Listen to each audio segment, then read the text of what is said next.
పెళ్లి పుస్తకం. తప్పు సాక్షి, అంతటి మహానుభావులతో నాలాంటి దాన్ని పోల్చడం పాపం. నీకు ముందే చెప్పాను కదా సాక్షి, నేను దేవుడి కన్నా నా దేవతనే నమ్ముతున్నాను. ఆ దేవుడు తలుచుకోవాలే కానీ తలరాతను మార్చడం కష్టమేం కాదమ్మా. నేను జాతకం చూస్తానుండండి.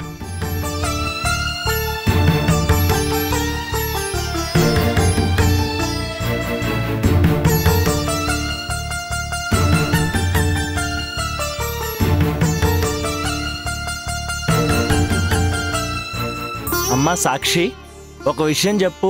ఈ మృత్యుంజయ హోమం నువ్వెందుకు చేయించాలనుకుంటున్నావు? నాకు క్యాన్సర్ పంతులు గారు, అందుకని. ఏంటమ్మా నువ్వు చెప్పేది? నేను నమ్మలేకపోతున్నాను. అది పంతులు గారు. సాక్షి, నన్ను చెప్పనివ్వు. ఈరోజు నన్ను ఇంతగా కాపాడుకుంటూ పసిపాపలా పొదిగి పట్టుకుని చూసుకున్నావు. సాక్షికి ఒకవైపు నేను చేసిన ద్రోహం చూస్తే ఎవ్వరూ నన్ను క్షమించరు. చివరికి ఆ దేవుడు కూడా క్షమించడు. అలా క్షమించలేకే నా శరీరాన్ని శిక్షించలేక నా జీవితాన్ని, ఒంటరితనం అనే క్యాన్సర్ని నాకు గిఫ్ట్గా ఇచ్చాడు. ఇంత చిన్నదానికి అంత పెద్ద మాటలు వాడకూడదమ్మా. నిన్ను బాగా చూసుకోవడానికి సాక్షి ఉంది కదా. అవును పంతులు గారు. అక్క, హోమం అయ్యే వరకు నువ్వు కూల్గా ఉండు. మానవ ప్రయత్నం కంటే దైవానుగ్రహం గొప్పది. అమ్మా అభిలాష, తప్పులు అందరూ చేస్తారు, కానీ సరిదిద్దుకునేది చాలా కొద్దిమందే. మన ఆటని, మనం నడిచే బాటని సరిదిద్దే పైవాడు నీ జీవితంలో ఎంచక్కా నీకు పూర్ణాయుష్కునిచ్చాడు. నీ జీవితానికి పట్టిన క్యాన్సర్ గురించి అంటావా? నీకు సపోర్టుగా ఉన్న సాక్షి సరైన మందు నీకివ్వగలదని నా గట్టి నమ్మకం. హోమం చేయించడానికొస్తే ఇంత మంచి వార్త చెప్పారు. ఈ హోమం కూడా జరిగితే అభిలాషకి అంతా శుభమే జరుగుతుంది అనిపిస్తుంది.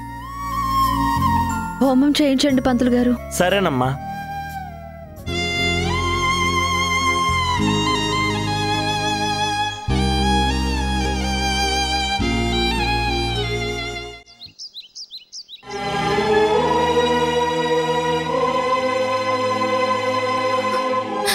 చందుని పెళ్లి చేసుకోవాలన్న ఆశ పక్క మీద గౌరవం వల్ల చచ్చిపోకూడదు. నా ప్రేమను బ్రతికించుకోవాలనుకున్న కోరికున్నా నిజం చెప్పే ధైర్యం రావడం లేదు. ఆలస్యం విషంగా మారుతుంది. నా ప్రేమని గెలుచుకునే అవకాశం ఎలా వస్తుందో, ఎప్పుడు వస్తుందో తెలియడం లేదు.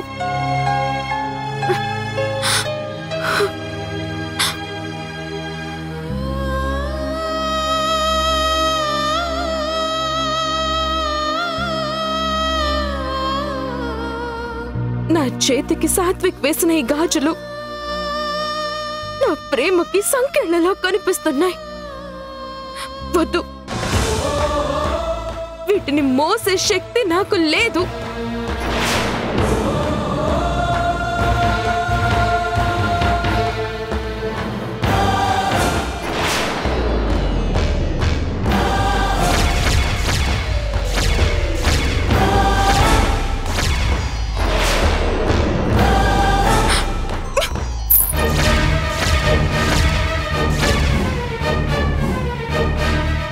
తనూజ సాత్విక్ తో పెళ్లికి ఇష్టంతోనే కదా ఒప్పుకుంది.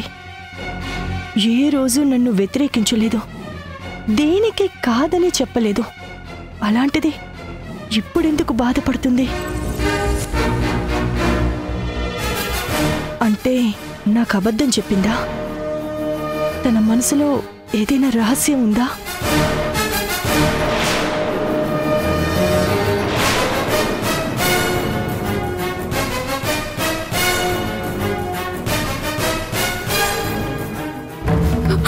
మనసులో మాట చెప్పలేని నాకు ఈ ఏడుపు తప్ప ఏమీ మిగలదు.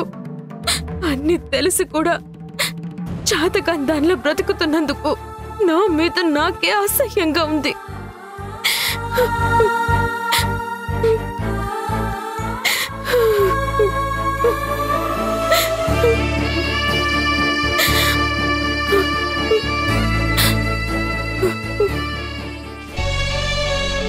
ఉదయం నుంచి ఇద్దరూ కనిపించట్లేదు. ఎక్కడికి వెళ్లారో మీకేమైనా చెప్పారా భారతి గారు? నేను వాళ్ళ గురించి పట్టించుకోవడమే మానేశానండి. మీరు మానేశారు కానీ మీ అమ్మాయి మాత్రం మృత్యుంజయ హోమం చేయిస్తుంది. ఏంటి హోమమా?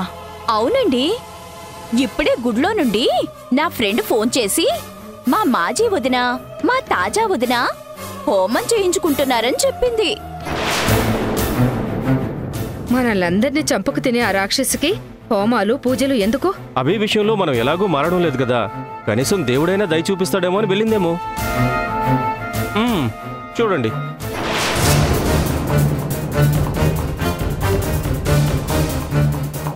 అభి బొట్టు చెరిగిపోయింది.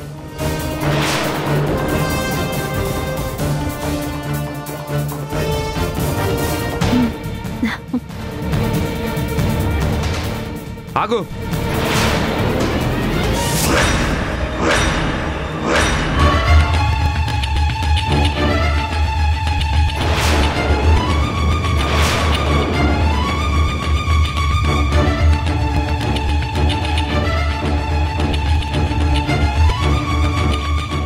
ఎక్కడికి వెళ్ళావు? గుడికి. ఈ పాపాన్ని ఇంటికి పిలిమింది సరిపోలేదా? ఆ దేవుణ్ణి కూడా మలినం చేయడానికి గుడికి తీసుకెళ్ళావా? చేసిన తప్పులకి పశ్చాత్తాపడుతుంటే మలినం ఎలా అవుతుందండి?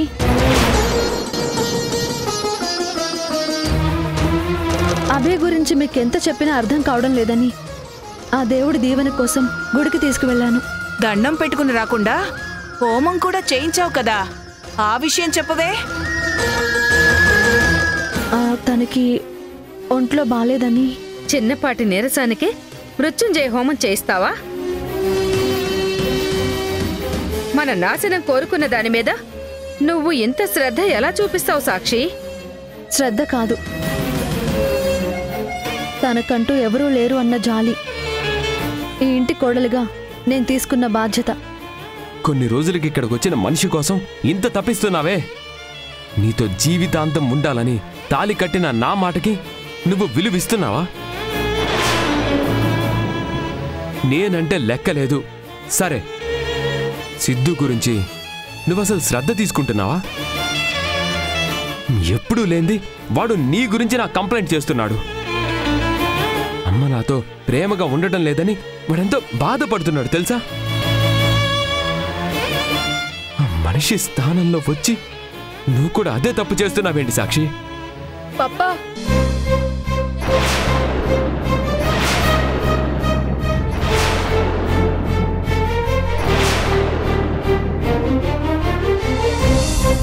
నువ్వు మాట్లాడాల్సింది అమ్మతో కాదు, మా అమ్మతో.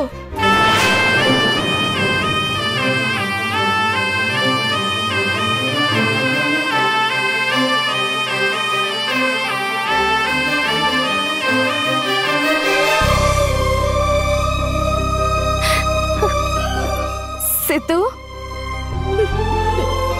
నన్ను మమ్మ అని పిలిచావా? అవును మమ్మా.